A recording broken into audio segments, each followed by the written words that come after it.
Alrighty, everybody, what is going on? Welcome back to the Journeyman Sports Podcast.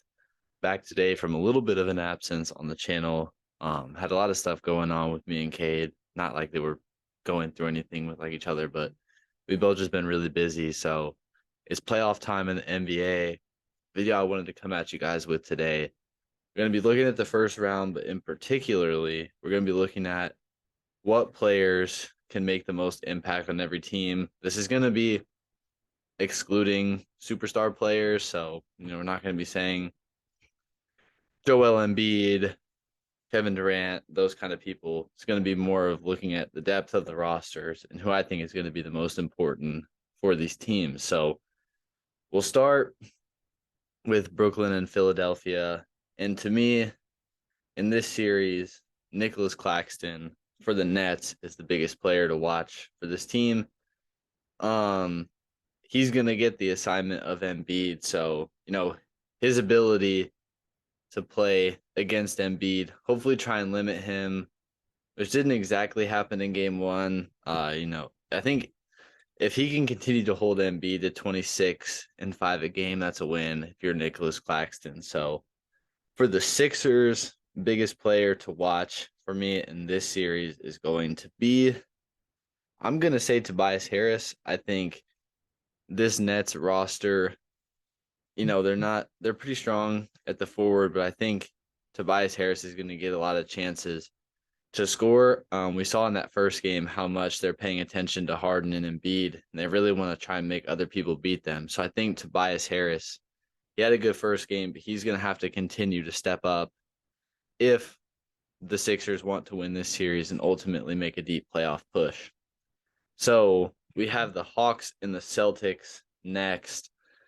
For me, for the Hawks, biggest player in this series is going to be I'm gonna go with Bogdanovich. I think his ability, we've seen him be hot and cold from three. I think if the Hawks want any chance to win this series, he's gonna have to play very well. Didn't have a great first game, but I think he's gonna be a big drive and dish player, and he's gonna have to start making some shots if the Hawks want to compete. And then for the Celtics, I think outside of the superstars, Al Horford is going to be a big player in this series for them. Clint Capella, he's not an all-world center. Al Horford's ability to stretch the floor and defend at a high level as well, that's going to be a big focus for him. And I think with how he stretches the floor, that's going to create some problems for the big guys of the Hawks. We got the Knicks and the Cavaliers. For the Knicks, in my opinion, Josh Hart is going to be biggest player to watch. We know he's been playing well since he's been with the Knicks this year. He was really the reason they won the first game. He had 17 points and 10 boards. Great hustle guy. I love the way that he runs the floor. Came off the bench, provided 32 really good minutes. Shot very efficient from the field. I think Josh Hart is going to be a big guy to watch continuing through this series. And, I made a video earlier, which I'll try and put in here now, hopefully at the top somewhere, about the Knicks. So if you want to watch that, go ahead.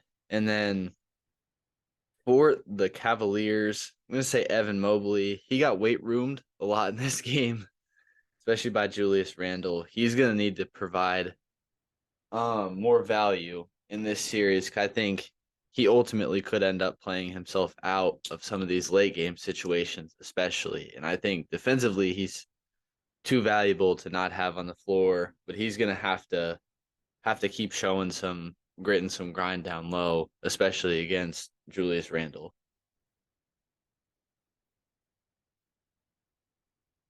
Ooh, all right. We got the Warriors and the Kings. For the Warriors, Jordan Poole is going to be the player I'm going to pick for them. I think,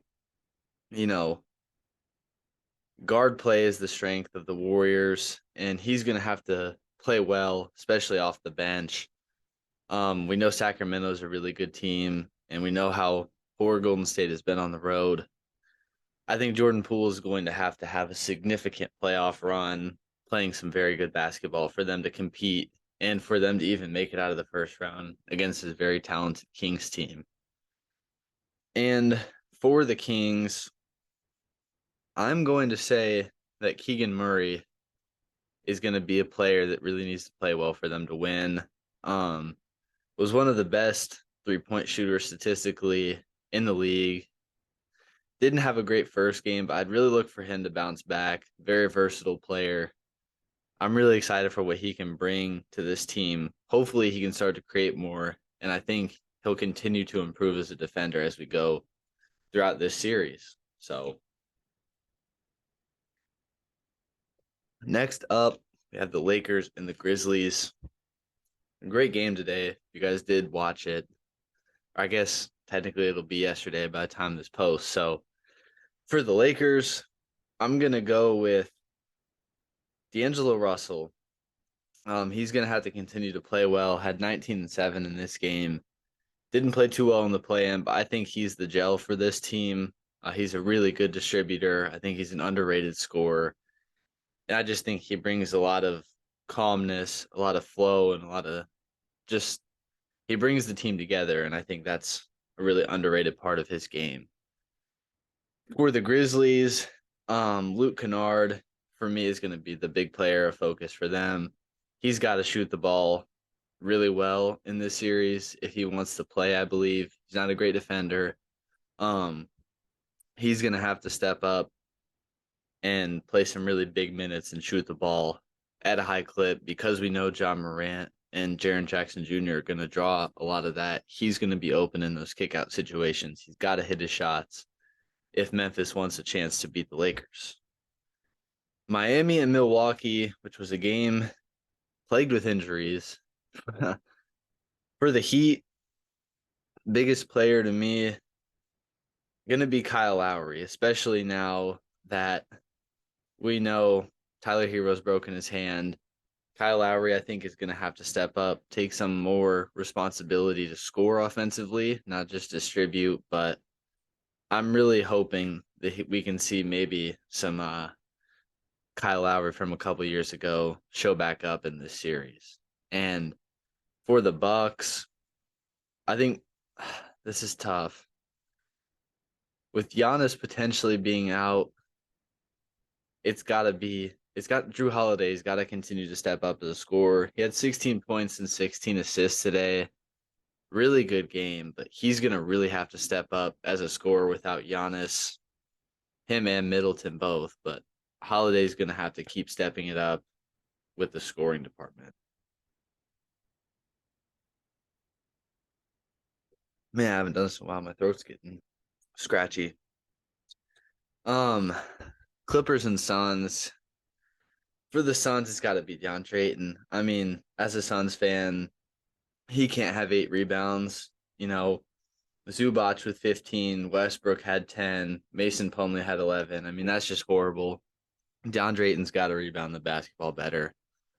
Played an okay game offensively, but if he can't rebound, we're not going to win anything. If he can't get more than freaking 8 rebounds a game, it's ridiculous. But for the Clippers, it's going to be Westbrook. Horrible night shooting the ball, but his defense, his effort, 10 rebounds, 8 assists, 9 points. I mean, outside of the shooting, Westbrook played a great game. The defensive intensity is there, and I think he's going to be a big, big part of the Clippers potentially making a very deep playoff run. And in my opinion, this is my bold take, whoever wins the series between the Clippers and the Suns will go on to win the Western Conference Finals. I think they will be representing the West in the finals. So, last series is Minnesota and Denver, probably the most boring. For the Timberwolves, going to be Gobert. How well can he limit Jokic? There's no stopping him, but can he limit him? That's going to be one of the big stories. And then